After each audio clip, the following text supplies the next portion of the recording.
উত্তর চব্বিশ পরগনার বামুনগাছিতে দোকান ভাঙচুরের ঘটনায় ফের প্রকাশ্যে চলে এলো তৃণমূলের গোষ্ঠীদ্বন্দ্ব। ব্লক তৃণমূল কংগ্রেসের আহ্বায়ক এবং অঞ্চল তৃণমূল সভাপতির বিরুদ্ধে টায়ার জ্বালিয়ে রাস্তা অবরোধ করল তৃণমূলেরই একাংশ।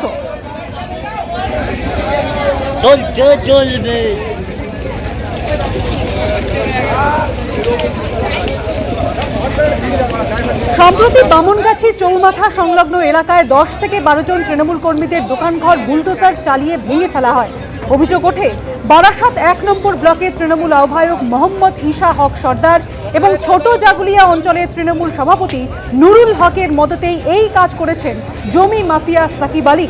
শনিবার এই দুই তৃণমূল নেতার বিরুদ্ধেই রাস্তায় নামে তৃণমূলের একাংশ। বিক্ষোভ থেকে ওঠে জমি মাফিয়া সাকিব আলীর গ্রেপ্তারির দাবি, যদিও গোটা ঘটনা অস্বীকার করেছেন ঈশা হক সর্দার।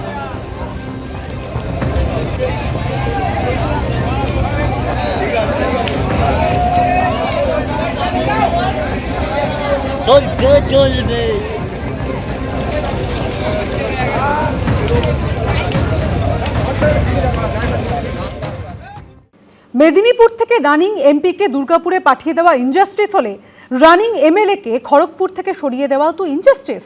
2026-এ পুরনো কেন্দ্র খড়গপুরে লড়ার ব্যাপারে দিলীপ ঘোষের ইচ্ছে প্রকাশ নিয়ে মন্তব্য করলেন খড়গপুর সদরের বিজেপি বিধায়ক হিরণ চট্টোপাধ্যায়।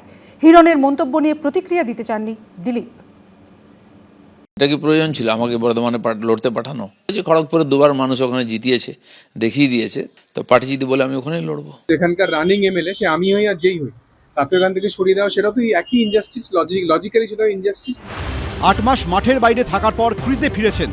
বছরের শেষ দিন অমিত শাহর সঙ্গে একান্ত সাক্ষাতের পর থেকেই পুরনো ফর্মে দিলীপ ঘোষ। ফের কি ব্যাট হাতে আগের মতোই ঝড় তুলবেন বিজেপির প্রাক্তন রাজ্য সভাপতি? অপেক্ষায় অনুগামীরা। 8 মাস পর বিজেপির রাজ্য স্তরের কর্মসূচিতে ডাক পাওয়ার পরের দিনই দলের সঙ্গে দূরত্ব তৈরি হওয়া নিয়ে মুখ খোলেন দিলীপ ঘোষ। কি প্রয়োজন ছিল আমাকে বর্ধমানে লড়তে পাঠানো? অনেক ডিসিশন নিতে হয়। তখন আমারও মনে হয়েছিল আমি তো কারো বাধা নেই, আমারও ব্যক্তিগত জীবন আছে। আর ওই রং দেখে মুখ দেখে আমি রাজনীতি ভিতরেও করি না, বাইরেও করি না। ফালতু একটা এজেন্ডা বানানো কাউকে আইসোলেট করার জন্য, এটা আমার বিরুদ্ধে 4 বছর ধরে চলছে। পাশাপাশি 2026-এ পুরনো কেন্দ্র খড়গপুরে লড়ার ইচ্ছে প্রকাশ করেন বিজেপির প্রাক্তন রাজ্য সভাপতি।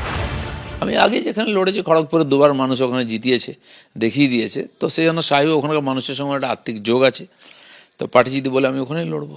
গতবার ইচ্ছা প্রকাশ করেছিলাম আমি ইলেকশন লড়বো না, বর্তমানে যাব না, কিন্তু পার্টি বলেছিল, আমি গেছি। বারবার এরকম হবে আমার মনে হয় না, পার্টিরও শিক্ষা নেওয়া উচিত। তাহলে কি খড়গপুর সদর আসন থেকে সরতে হবে বর্তমান বিধায়ক হিরণ চট্টোপাধ্যায়কে? অভিনেতার দাবি, তাহলে সেটাও তো অন্যায় হবে। ওনার ক্ষেত্রে যদি ইনজাস্টিস হয়ে থাকে যে উনি যে রানিং এমপি ছিলেন মেদিনীপুরের এবং সেখান থেকে ওনাকে পাঠিয়ে দেওয়া হয়েছিল দুর্গাপুরেতে, সেটা যদি ইনজাস্টিস হয়, তো এখানকার রানিং এমএলএ সে আমি হই আর যেই হই, তাকে ওখান থেকে সরিয়ে দেওয়া সেটা তো একই ইনজাস্টিস, লজিক্যালি সেটা ইনজাস্টিস। হিরণের আশা তার সঙ্গে কোনো ইনজাস্টিস হবে না, পুরনো আসনেই লড়াই করবেন এবং তার হয়ে প্রচার করবেন দিলীপ ঘোষ। আমাদের একটি কেন্দ্রীয় নির্বাচন কমিটি থেকে যারা সিদ্ধান্ত নেন কাকে কোথায় টিকিট দেওয়া হবে, এবার যদি কেন্দ্রীয় নির্বাচন কমিটি আবার আমাকে এখান থেকে বলে যে হিরণ তোমাকে আবার খড়গপুর থেকে লড়তে হবে, তো আমি আশা করব যে মাননীয় দিলীপ বাবু তিনি খড়গপুরে এসে পার্টির হয়ে এবং আমার হয়ে দিনরাত থেকে এখানে প্রচার করবেন বিজেপিকে জেতানোর জন্য। পদ্মফুল শিবিরের এই ঠান্ডা লড়াই দেখে কটাক্ষ করেছে তৃণমূল। অনেকে বলতো উনি দাবাং নেতা। কিসের দাবাং? পার্টি যখন কর্নার করে দিল তখন গ্রামে চলে গেলেন। আর এখন তো উনি হেরে গেছেন লোকসভায়। যতদিন না পর্যন্ত পরে একটা নির্বাচনে জেতেন ততদিন ওর গুরুত্ব তৈরি হবে না। আর বিজেপির এমএলএ তো অলরেডি রয়েছে খড়গপুরে, তাকে হিরণ, তাকে বাদ দিয়ে ওকে কেন দেবে? তাও তো আমি কোনো কারণ বুঝছি না। এতদিন যেন তিনি দলে থেকেও ছিলেন না, কিন্তু নতুন বছরে ফের ভিড় বাড়ছে ইকো পার্কের মর্নিং ওয়াকে। সব মিলিয়ে 26-এর ভোটের আগে ওয়ার্ম আপ শুরু হয়ে গেছে দিলীপ ঘোষের। শনিবার দলীয় কর্মীদের নিয়ে খড়গপুর 2 নম্বর ব্লকের জকপুরের মহিষা গ্রামে শতাব্দী প্রাচীন মনসা মন্দিরে পুজো দেন দিলীপ ঘোষ। তবে হিরণের মন্তব্য নিয়ে কোনো প্রতিক্রিয়া দিতে চাননি তিনি।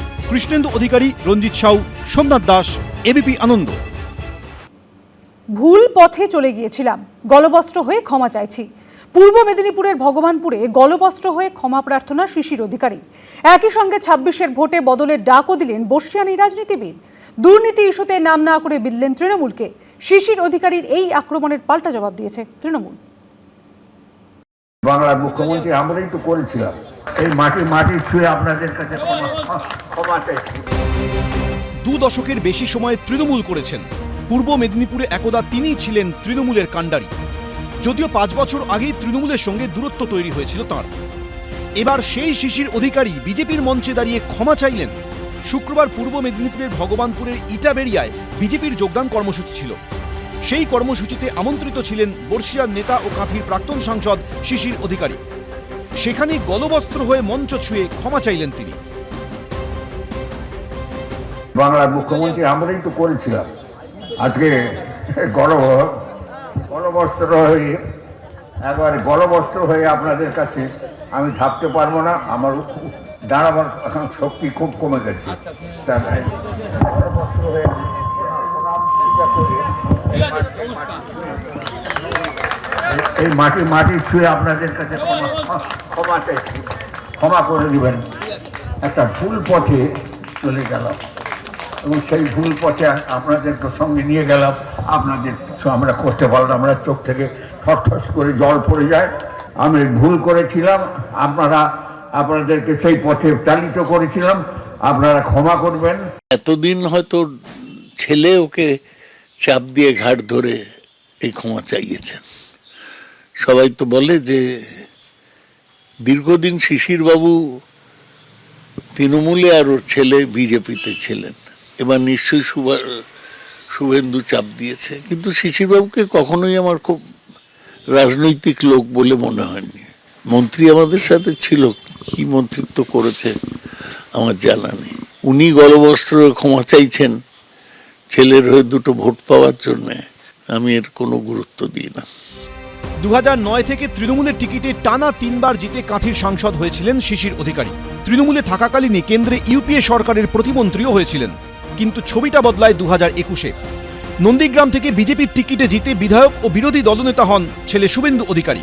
বিধানসভা ভোটের আগে এগরায় অমিত শাহের সভামঞ্চে দেখা গেছিল শিশির অধিকারীকে। এরপরই তৃণমূলের সঙ্গে দূরত্ব বাড়তে থাকে তার। দুয়ারে আরও এক বিধানসভা ভোট। 26-এর বিধানসভা ভোটের আগে সেই শিশির অধিকারী গলবস্ত্র হয়ে ক্ষমা চাইলেন। শুধু তাই নয়, একই সঙ্গে 2026-এ সরকার বদলের ডাক দেন তিনি। এই ধরনের কথা বলে মানুষের কাছে ক্ষমা চাইব বলে নাটক করলে মানুষ ক্ষমা করেন না। বর্ষিয়ান মানুষের এই সস্তা রাজনীতিটি করা ঠিক হচ্ছে না। এখন আপনাকে যেতে হয়েছে কোনো কারণে বিজেপিতে, তার জন্য তৃণমূলে যাওয়াটা ভুল। তাহলে তো মমতা বন্দ্যোপাধ্যায় বা তৃণমূলকে বলতে হয় আপনাকে দলের সাংসদ বা মন্ত্রী করা ভুল। শিশির অধিকারী সুরে অবশ্য সুর মিলিয়েছেন ভরতপুরের সাসপেন্ডেড তৃণমূল বিধায়ক হুমায়ুন কবির। তেনার কথার কোনো বিরোধিতা আমি করছি না। মানুষ মাত্রই ভুল হয়। আমারও এইরকম একটা ভুল 20শে নভেম্বর 2012 হয়েছে। এই মমতা বন্দ্যোপাধ্যায়ের উপরে ভরসা করে কংগ্রেসের বিধায়ক পদ ত্যাগ করে সেদিন ওনার কথার উপরে 12/11/2012 সোমবার রাইটার্সে উনি যেসব কথা বলেছিলেন একবারে মিথ্যাবাদী। এই বাংলার মুখ্যমন্ত্রী এত মিথ্যাবাদী, সেটা আমিও একটা জ্বলন্ত প্রমাণ। কাজেই আমারও একটা ঐতিহাসিক ভুল হয়েছে। অন্যদিকে এদিনই শিশির অধিকারী সভার পরই উত্তপ্ত হয়ে ওঠে ভূপতিনগর। অভিযোগ, বিজেপির পতাকা লাগানোকে কেন্দ্র করে উত্তপ্ত হয়ে ওঠে এলাকা। তৃণমূলের বিরুদ্ধে হামলা চালানোর অভিযোগ করেছে বিজেপি। আর এই নিয়ে সোশ্যাল মিডিয়ায় সরব হয়েছেন বিরোধী দলনেতা শুভেন্দু অধিকারী। যদিও সেই অভিযোগ অস্বীকার করেছে তৃণমূল। ঋত্বিক প্রধান, কৃষ্ণেন্দু অধিকারী, বিটন চক্রবর্তী, এবিপি আনন্দ। এবিপি আনন্দ, এগিয়ে থাকে, এগিয়ে রাখে।